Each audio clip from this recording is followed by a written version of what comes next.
How's everybody doing? Woo! Midwest Powershift, we're doing it. It's awesome. And we're not even all here yet. There's gonna be like over 500 people, which is really awesome. That means like pretty much this whole auditorium full. So prepare yourselves for that. It's awesome to be here. Again, my name's Abby Fenton. I guess Andrew said that. And I work for the Will Steger Foundation, which is a small nonprofit organization based in Minneapolis, Minnesota.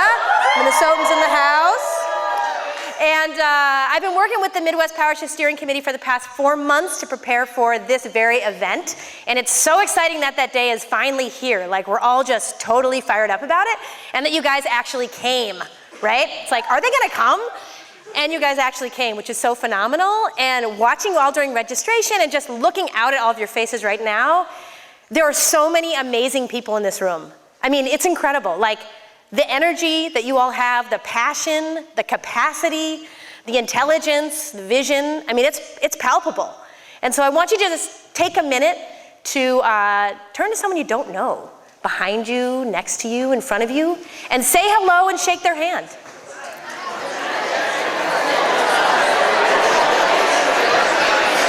Awesome. So these are your peeps, right? This is your Midwest community. And you're gonna have more time to talk. So bring it back in. Bring it back in. I can see. Bring it back in. I can see you guys are like right there with me on the Midwest love. So this weekend, like, take time to get to know each other, you know, move out of your known networks and get to know your fellow Midwesterners. Like, this event is all about Midwest love. So just start talking to each other, share stories about the work that you're doing, and dig in on that front. I think it's an awesome opportunity. We all took a different journey to get here today. And yeah, some of you quite literally did like all-night caravans across the Midwest prairie. Totally. Major shout out to those folks that came from far away, like Iowa, like North Dakota, Minnesota, Michigan, Illinois, Ohio, okay, Missouri. We're all here. It's awesome. We're all here. It's really awesome. But we also all have our own journey, more figuratively speaking, that brings us here today. And I just want to honor that. We're all coming to this very moment right here in this auditorium, this Midwest Powershift, for different reasons and through different avenues. And that's so awesome, right? It's like the diversity that makes us so rich and so powerful. And I just wanted to tell you a little bit about my own journey coming here, which was really through a lot of wilderness experience. And Andrew alluded to that briefly, but I went to school at Earlham College in Indiana. Yeah, totally. You guys are so great. I was like relying, I knew, yeah, that's great. That's awesome. You totally have my back. So, and I have your back. I have your back. And I graduated and got into the field of outdoor education. And from there, I went to work for Outward Bound for about 5 years, worked out in Montana, in the Rocky Mountains, and then I worked up in northern Minnesota in the Boundary Waters, leading dog sledding trips and winter camping. And that's how I met this crazy polar explorer guy, you should go home and Google, called Will Steger. And I got to go on this phenomenal 3-month dog sledding trip, no lie, to the Canadian Arctic, okay, in 2007. And we traveled to these extremely remote villages, like the only way in there is float plane or dog sled or skidoo. And we talked to these native folks, these indigenous communities, about their experience living on the front lines of climate change, and tried to bring some of those stories back to our networks in Minnesota and the United States. And that was really the door that opened for me to get engaged in the climate movement. But the thread that has stayed true to me through all this work has been my love for youth empowerment and personal growth. And this passion for helping people realize their potential to change the world, to create the life that they want to live, and to be the person they want to be in that life. That is one of my passions. And one of the things that has brought me here today. And when I think about wilderness, and I think about activism, I actually think they have a lot in common. And some of you may know Carl Jung, and some of this whole idea of archetypes, that no matter who we are around the world, there are some things that we all understand in the same way, regardless of our cultural differences. And wilderness is one of those archetypes. That wilderness has this power to transform us. It's, you know, it's mysterious, it's scary, it's exciting. You know, you're like, you see the woods and you don't know if you want to step in, but you do. And it's that giving yourself to that journey and that adventure that is transformational and you come out changed, okay? That's the archetype of wilderness. I actually think that activism has the power to transform very much in the same way, but you have to make the commitment, right? You gotta like step in, and it's scary because you don't quite know, or like, are they gonna shut down Occupy Wall Street and arrest me tonight? Like, I don't know. I'm not saying you should all go out there, okay? But I'm just saying, you know, it does take that commitment and it does have the potential to be transformative.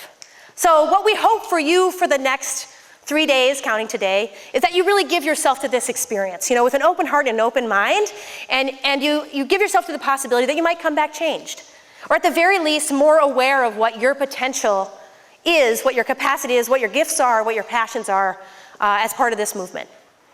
Now, I know that some of you out there are really new to the youth climate movement, and I think that's so awesome. You know, and you're here, you're just feeling it out. You're like, I don't know about this commitment thing, Abby. I'm just feeling it out. That's awesome. And I know that some of you are serious veterans and that you've been at this work for 5, 10, 15, 20, 30 years, okay? And you're here. And I just want to say that this weekend, no matter where you fall in that spectrum, is a place for you. And it's so important that you're here, no matter where you fall. In fact, we're so glad you've come. It's so critical that we're having this event. You know, I know that there's a lot of talk about Powershift all around the country, and maybe you could say it's like this trendy thing. We don't want you to think that we're having this regional Powershift because it's like the new fun thing.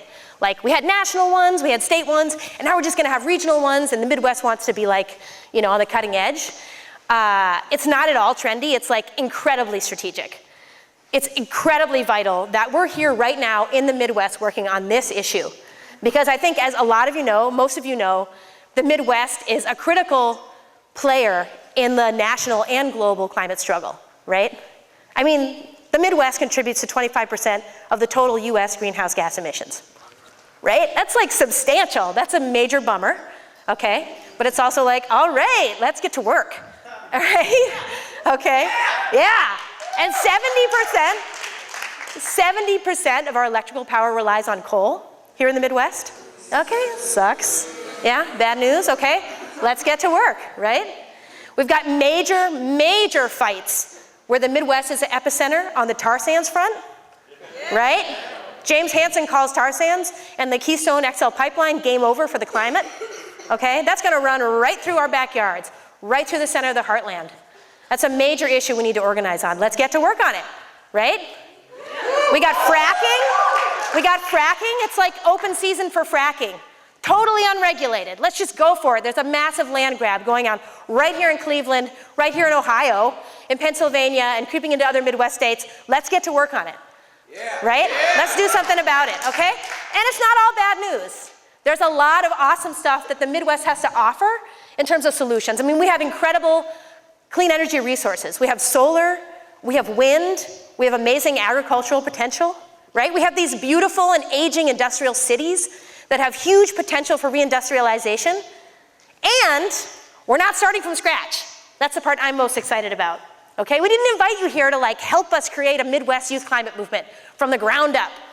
I mean, maybe that would be cool and fun, but the good news is like we're already doing incredible things all across the Midwest. On the clean economy front, we have organizations like Grand Aspirations, right? Yeah, big time. I mean, these folks launched this nonprofit. They're like 22 and, you know, maybe like right out of school, nonprofit, 15 programs across the country.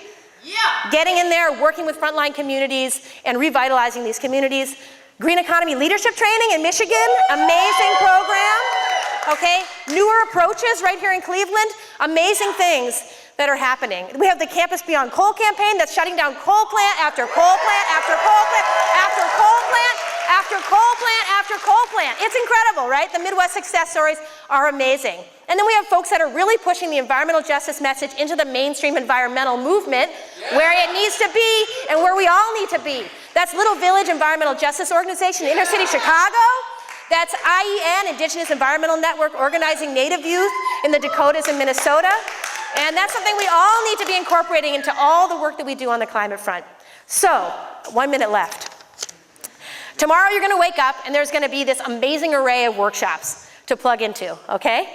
And you're gonna feel this pull, you're gonna feel this tension, you're gonna feel the gravity of the situation, and it's gonna feel heavy, and you're gonna be upset, and you're gonna be depressed, okay? But you're also gonna feel the levity, and you're gonna feel the upward momentum of all the amazing stories, all the examples that are out there of what people are doing. And so we ask this of you for the next 2 days.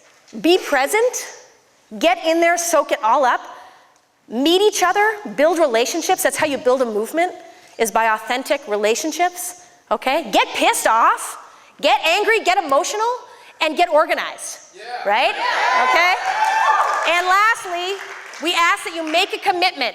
Commitment is the tool that leads you to transformation. And if you come away from this transformed, you're gonna help us transform this movement. Take it back to your communities. There's 5,000 young people that weren't able to be here today that are with us in this movement. Make your commitment, take that back to your communities, and get to work building the future we want to see. We absolutely can make it happen. Thank you very much.